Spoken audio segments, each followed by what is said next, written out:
Assalamualaikum warahmatullahi wabarakatuh. Shalom, Om Swastiastu, Namo Buddhaya, Salam Kebajikan.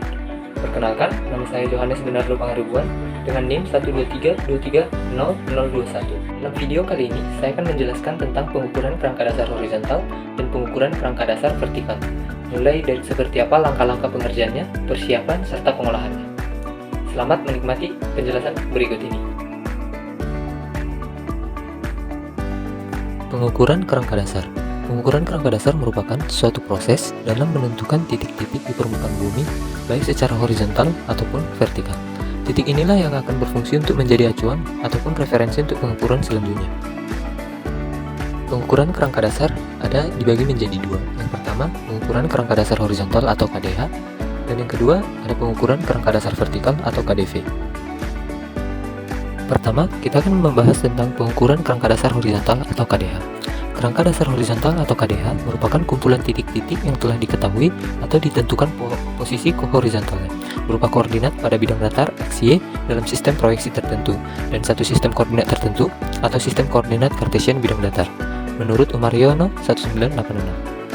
Ada beberapa metode pengukuran kerangka dasar horizontal, yaitu yang pertama ada metode poligon, metode triangulasi, dan metode trilaterasi.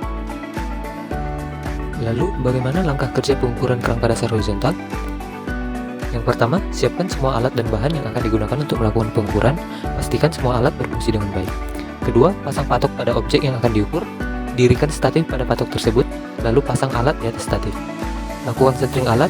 Pastikan alat sudah sesuai dengan ketentuan pengukuran, sehingga dalam pemakaian, data yang dihasilkan akurat dan presisi. Lakukan penyetelan arah utara dengan bantuan kompas. Jika sudah diutarakan, tekan set 0 sebanyak 2 kali. Apabila terdapat 4 titik atau patok, yaitu P1, P2, P3, dan P4, dan posisi statif di P1, lakukan pembidikan pada titik P4 untuk yang biasa. Catat hasil bacaan rambu dan sudutnya pada tabel pengukuran. Kemudian untuk yang luar biasa, putar teropong sebesar 180 derajat. Begitu juga pada alat, putar 180 derajat searah jarum jam. Catat data hasil bacaan rambu dan sudutnya. Ukur tinggi alat menggunakan meteran atau pita ukur. Lakukan hal yang sama pada titik-titik berikutnya. Berikut tabel hasil data ukur kerangka dasar horizontal atau KDH. Tabel inilah yang akan kita gunakan ketika kita melakukan pengukuran dan mencatat semua data yang telah kita dapatkan.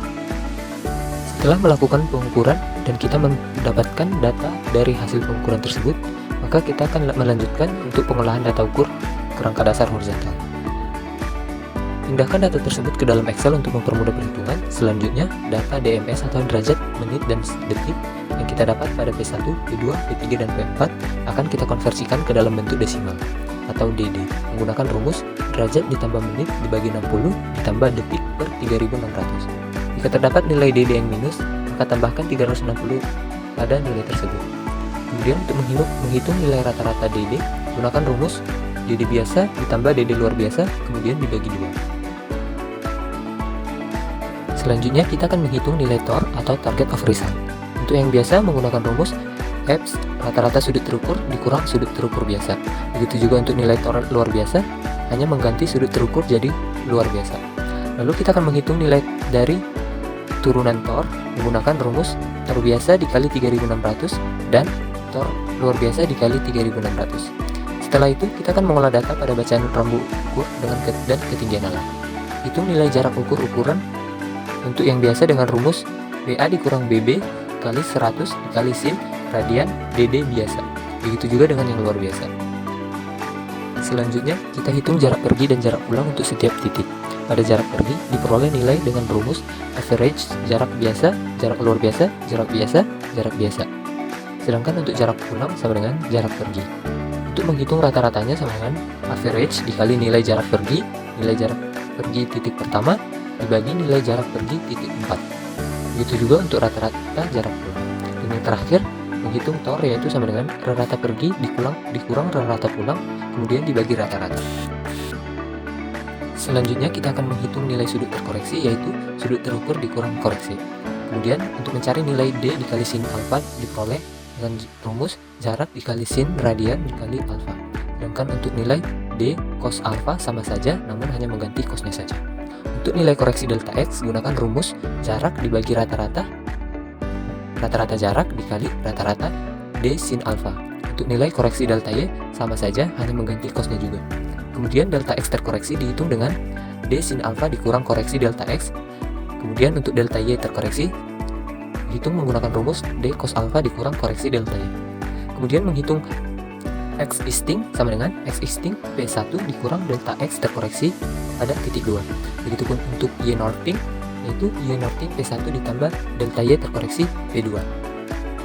Setelah membahas pengukuran kerangka dasar horizontal, kemudian kita masuk pada pengukuran kerangka dasar vertikal atau KDV.